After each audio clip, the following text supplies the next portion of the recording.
പോയ വാരത്തിൽ കേരളത്തിലെ മുഖ്യധാര മാധ്യമങ്ങൾ കണ്ടില്ലെന്ന് നടിക്കുകയും ചർച്ച ചെയ്യാതെ പോവുകയും ചെയ്ത വിഷയങ്ങളും സംഭവങ്ങളും പരിശോധിക്കുകയാണ് ഫോർഗോട്ടൺ ഫോക്കസ്. ഇനി എനി ട്രെയിൻ മണി. ഓടുന്ന ട്രെയിനിലും പണമെടുക്കാം. അടിപൊളി ഫീച്ചറുമായി ഭാരതീയ റെയിൽവേ. ട്രെയിൻ യാത്രക്കിടെ കയ്യിൽ പണമില്ലാത്തതിന്റെ ബുദ്ധിമുട്ട് ഇനി അനുഭവിക്കേണ്ട.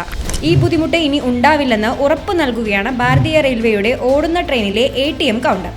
നാസിക്കിലെ മന്മഥിനും മുംബൈക്കുമിടയിൽ സർവീസ് നടത്തുന്ന പഞ്ചവടി എക്സ്പ്രസിന്റെ AC കോച്ചിലാണ് ക്യാഷ് ഓൺ വീൽസ് രാജ്യത്ത് ആദ്യമായി പ്രവർത്തന സജ്ജമായത്. ഭാരതീയ റെയിൽവേയുടെ ബൂസാൻ ഡിവിഷനും ബാങ്ക് ഓഫ് മഹാരാഷ്ട്രയും സഹകരിച്ചാണ് ഓടുന്ന ട്രെയിനിലെ ATM സംരംഭം എന്ന ആശയം ജനങ്ങളിലേക്ക് എത്തിച്ചത്.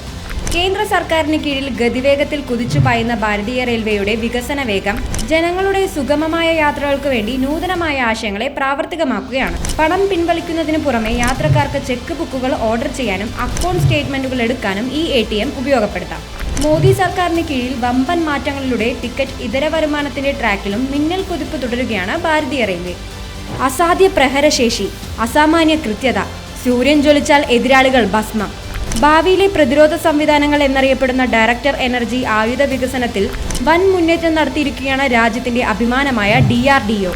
300 കിലോവാട്ട് വരെ ഊർജം പുറപ്പെടുവിക്കാൻ ശേഷിയുള്ള ലേസർ ആയുധമായ സൂര്യയാണ് രാജ്യം തദ്ദേശീയമായി വികസിപ്പിച്ചെടുത്തിരിക്കുന്നത്.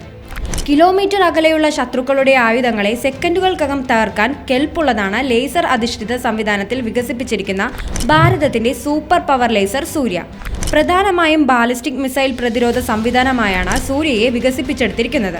ഇതിനു പുറമെ ഡ്രോണുകൾ, റോക്കറ്റുകൾ തുടങ്ങിയവയെ നിർവീര്യമാക്കുന്നതിനും സൂര്യ രാജ്യത്തിന് കരുത്ത് പകരും. നിലവിൽ അമേരിക്ക, റഷ്യ, ചൈന, ഇസ്രയേൽ തുടങ്ങിയ രാജ്യങ്ങളും ലേസർ അടിസ്ഥാനമാക്കിയ ഡയറക്ട് എനർജി ആയുധങ്ങൾ വികസിപ്പിക്കുന്നുണ്ട്. ഈ നിരയിലേക്കാണ് സൂര്യയ്ക്കൊപ്പം ഭാരതവും തലയെടുപ്പോടെ ചെന്നെത്തുന്നത്.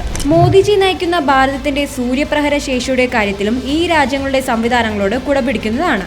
പ്രധാനമന്ത്രിയുടെ ഇടപെടൽ വിജയം.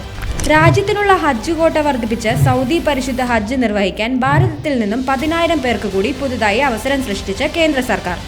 ഹജ്ജ് നിർവഹിക്കാൻ പുതുതായി അവസരം ലഭിച്ച 10,000 പേരും കൂടി ചേരുമ്പോൾ ഇന്ത്യയിൽ നിന്നുള്ള ഹാജിമാരുടെ എണ്ണം 1,75,025 ഉയർന്നു. കേന്ദ്ര സർക്കാരിന്റെ നയതന്ത്രപരമായ ഇടപെടലിനെ തുടർന്നാണ് സൗദി ഹജ്ജ് കോട്ടയിൽ രാജ്യത്തിനുള്ള അവസരം വർദ്ധിപ്പിച്ചിരിക്കുന്നത്.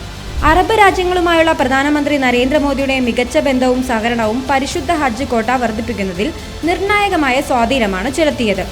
ഭാരതത്തിൽ നിന്നുള്ള വാർഷിക ഹജ്ജ് കോട്ട UPA സർക്കാരിന്റെ 2014 1,36,020 ആയിരുന്നത് 2025 എത്തുമ്പോൾ മോദി സർക്കാർ 1,75,025 വർദ്ധിപ്പിച്ചു. ഇതിൽ തന്നെ 1,22,518 പേർക്കുള്ള തീർത്ഥാടന ക്രമീകരണങ്ങളും സഹായങ്ങളും നൽകുന്നത് കേന്ദ്ര സർക്കാരിന് കീഴിലുള്ള ഇന്ത്യൻ ഹജ്ജ് കമ്മിറ്റിയാണ്. ഹജ്ജ് നിർവഹണത്തിന് വേണ്ടി വിശ്വാസികൾക്ക് ഏറ്റവും മികച്ച സംവിധാനങ്ങൾ പ്രദാനം ചെയ്തുകൊണ്ട് സുഗമമായ ഒരു തീർത്ഥാടന കാലം ഒരുക്കി നൽകുകയാണ് കേന്ദ്ര സർക്കാർ. പ്രതിരോധം കൂടുതൽ പവറാകും. 26 റഫാൽ M യുദ്ധവിമാനങ്ങൾ കൂടെ സേനയുടെ ഭാഗമാവും. ഭാരതീയ സേനയുടെ കടൽക്കരുത്ത് 10 മടങ്ങാക്കുന്ന മറ്റൊരു വമ്പൻ ഇടപാടിന് കൈകൊടുക്കുകയാണ് കേന്ദ്ര സർക്കാർ. നാവികസേനയ്ക്ക് വേണ്ടി 26 റഫാൽ M യുദ്ധവിമാനങ്ങളാണ് ഭാരതത്തിന്റെ വിമാനവാഹിനി കപ്പലായ INS വിക്രാന്തിന് കൂട്ടായെത്തുന്നത്. 64,000 കോടി രൂപയുടെ ഇടപാടിനാണ് പ്രധാനമന്ത്രി അധ്യക്ഷനായ സുരക്ഷാ കാര്യങ്ങൾക്കുള്ള ക്യാബിനറ്റ് സമിതി അംഗീകാരം നൽകിയിരിക്കുന്നത്. 2016 നരേന്ദ്രമോദി സർക്കാർ വ്യോമസേനക്കായി 36 റഫാൽ യുദ്ധവിമാനങ്ങൾ വാങ്ങിയതിന് പിന്നാലെയാണ് കോടികളുടെ മറ്റൊരു റഫാൽ ഇടപാട് കൂടി യാഥാർത്ഥ്യമാകുന്നത്.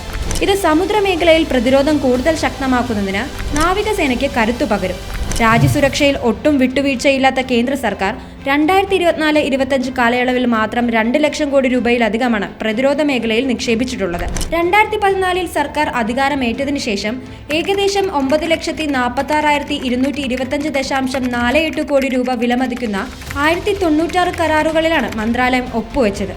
മറ്റേത് സർക്കാരുകളുടെ കണക്കുകൾ എടുത്താലും സുരക്ഷാ സംവിധാനങ്ങളെയും പ്രതിരോധ മേഖലകളെയും ശക്തമാക്കുന്നതാണ് മോദി സർക്കാരിന് കീഴിൽ രാജ്യത്തിന്റെ പ്രതിരോധ സംവിധാനങ്ങൾ. വഖഫ് ഭേദഗതി ബില്ല്. പ്രധാനമന്ത്രിക്കും കേന്ദ്ര സർക്കാരിനും നന്ദി അറിയിച്ച് ദാവൂദി വോറ വിഭാഗം. മലയാള മാധ്യമങ്ങൾ മറച്ചുപിടിക്കുന്നത് പലപ്പോഴും വാർത്തയുടെ യാഥാർത്ഥ്യത്തെയാണ്. ഈ കാണുന്ന ദൃശ്യങ്ങൾ നിങ്ങൾക്ക് കേരളത്തിലെ മാധ്യമ ചാനലുകളിൽ കാണാൻ കഴിഞ്ഞേക്കില്ല.